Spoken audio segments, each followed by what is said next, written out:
हैं सबसे hot topic पे। Even Oppenheimer, yes, father of atomic bomb. ये वो टॉपिक है जिसको दिन रात सारे के सारे बच्चे इंटरनेट पर शेयर करते रहते हैं कि भाई भगवद गीता का इनने प्रचार किया था, ये किया था, वो किया था। आइए इसकी भी सच्चाई सुन लेते हैं। उन्होंने उनकी फेमस वीडियो है, सबने देखा है कि वो जब टेस्ट हो जाता है एटॉमिक बॉम्ब का, तो उसके बाद ही कोट्स फ्रॉम भगवद गीता। दिखा भाई, तू दिखा, क्यों ना अपनी ऑडियंस को दिखाएं।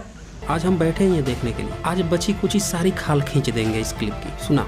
I remembered the line from the Hindu scripture, the Bhagavad Gita. Low, Oppenheimer तो डायलॉग ही भूल गए। अरे कोई याद दिलाओ, बताओ। भगवद गीता बोल ही दिए हैं, आगे कृष्णा होगा, कृष्णा।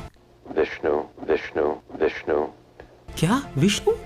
जा पाए यार, किसी ने डायलॉग इनको सही से रट्टा नहीं मराया। अब भक्त बताते हैं कि ये भगवद गीता का प्रचार किए थे, पढ़ लिए थे, पता नहीं कोई एक स्पेशल ट्रेनर लगाए थे जो इनको रट्टा मराता था, संस्कृत सिखा दिया था, और ये स्पीच दे रहे हैं, इंटरव्यू दे रहे हैं, और इनको भगवद गीता के आगे डायलॉग भूल गए। याद कर रहे हैं कौन था। ऐसा लग रहा है कि रात में बैठ के रट्टा मार के आए थे और डायलॉग यहाँ भूल गए। वे भक्तों क्या करते हो यार तुम लोग। आइए बचा कुचा भी सुन लेते हैं। I remembered the line from the Hindu scripture, the Bhagavad Gita.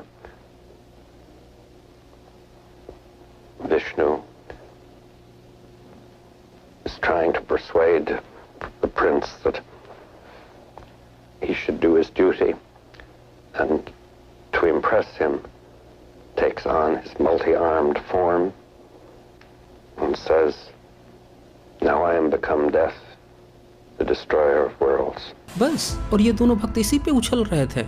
सो देखा आपने, ओपेनहाइमर कितनी बड़ी पर्सनैलिटी है, और ये भी भगवद गीता, भगवान विष्णु को फेक नहीं मार रहे। ऐसे उछल रहे थे जैसे इनने सर्टिफिकेट दे दिया हो कि भगवद गीता, कृष्ण, विष्णु सब के सब सही हैं, ओरिजिनल हैं। जन्म प्रमाण पत्र, मृत्यु प्रमाण पत्र, आर्कियोलॉजिकल एविडेंस सब के सब उठा के दे दिए हो ओपेनहाइमर। भाई एक बंदा जो है, कोई एक बड़ी त्रासदी हुई है, उस पर अपना इंटरव्यू दे रहा है, उसमें उस घटना की व्याख्या करना चाह रहा है, और एक भक्त है, एक नरसंहार हुआ है, उस नरसंहार पे संवेदना जताई जा रही है, और भक्त उसमें भक्ति खोज रहे हैं। अबे लाज शर्म बेच के खा गए हो क्या तुम लोग? कहाँ सर्टिफिकेट दिया इनने? मुझे तो इसमें कोई सर्टिफिकेट दिखा नहीं। कल को कोई साइंटिस्ट कोई एग्जाम्पल देते हुए नरसंहार के रूप में एवेंजर का नाम ले लेगा, Batman, Spiderman, Superman, wonder women का नाम ले लेगा, तो इसका मतलब क्या होगा कि उसने सर्टिफिकेट दे दिया उनका। दरअसल इस पूरे क्लिप को सुन लीजिए, और इस पर एक बहुत अच्छी रिसर्च पेपर लिखी है जेम्स हिजिया ने। उस पूरे रिसर्च पेपर को पढ़ने के बाद एक बात तो क्लियर हो जाएगी कि ओपेनहाइमर को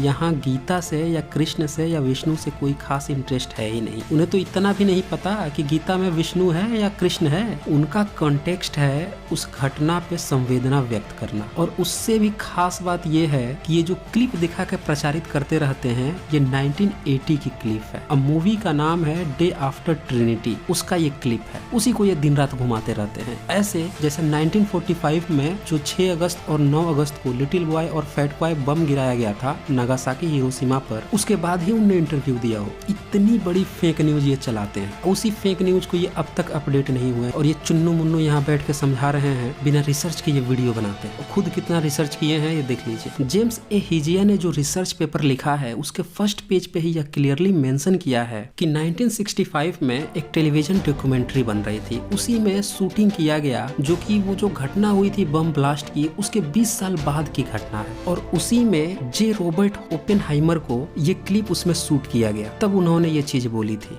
उसमें भी उन्होंने गलत बोला था। इसका सीधा सा मतलब यही है कि या तो वो गीता को वैल्यू नहीं देना चाह रहे थे, या कृष्ण को वैल्यू नहीं देना चाह रहे थे, या फिर उन्हें गीता और कृष्ण के बारे में पता भी नहीं था सही से। और फिर इस क्लिप को बाद में 1980 में इस्तेमाल किया गया। अब तो मुझे इन दोनों पप्पू गप्पू पर तरस आ रहा है। अरे विकिपीडिया, फेसबुकिया और व्हाट्सएपिया के अलावे भी दुनिया है। केवल फेक न्यूज पढ़ के और ये चुटिया लटका के, माथे पर वाईफाई सिंबल दिखा के किसको बेवकूफ बनाना चाह रहे हो? यंग हो, जवान हो, पढ़ाई लिखाई करो, मेहनत करो, ये क्या दूसरों को बेवकूफ बनाए घूम रहे हो? चलो वो तुम्हारा पर्सनल मैटर है, छोड़ भी दे, तो ये क्या फर्जी की फेक न्यूज फैला रहे हो और इसको रिएक्शन बता रहे हो? और ये तुम्हारे सनातन धर्म, ये धर्म क्या होता है? तुम्हें तो ये भी नहीं पता होगा कि 10वीं सदी से पहले धर्म शब्द भी नहीं पाया गया, धम्म पाया गया, धम्म। एक तो जो ये सनातन धर्म बोलते हो ना, ये पहले ये तो सही कर लो कि वो सनातन धम्म है। सनातन धम्म क्या होता है इसकी जानकारी खोज लेना इंटरनेट पे। तो ये तो सिर्फ एक सैंपल था। इनके जो अदर एलिगेशंस है साइंटिस्टों के ऊपर, और भी बहुत सारे एलिगेशंस है, उन सारे मुद्दों पर भी इनकी खाल खींची जाएगी अगले पार्ट में। तो दोस्तों इस वीडियो को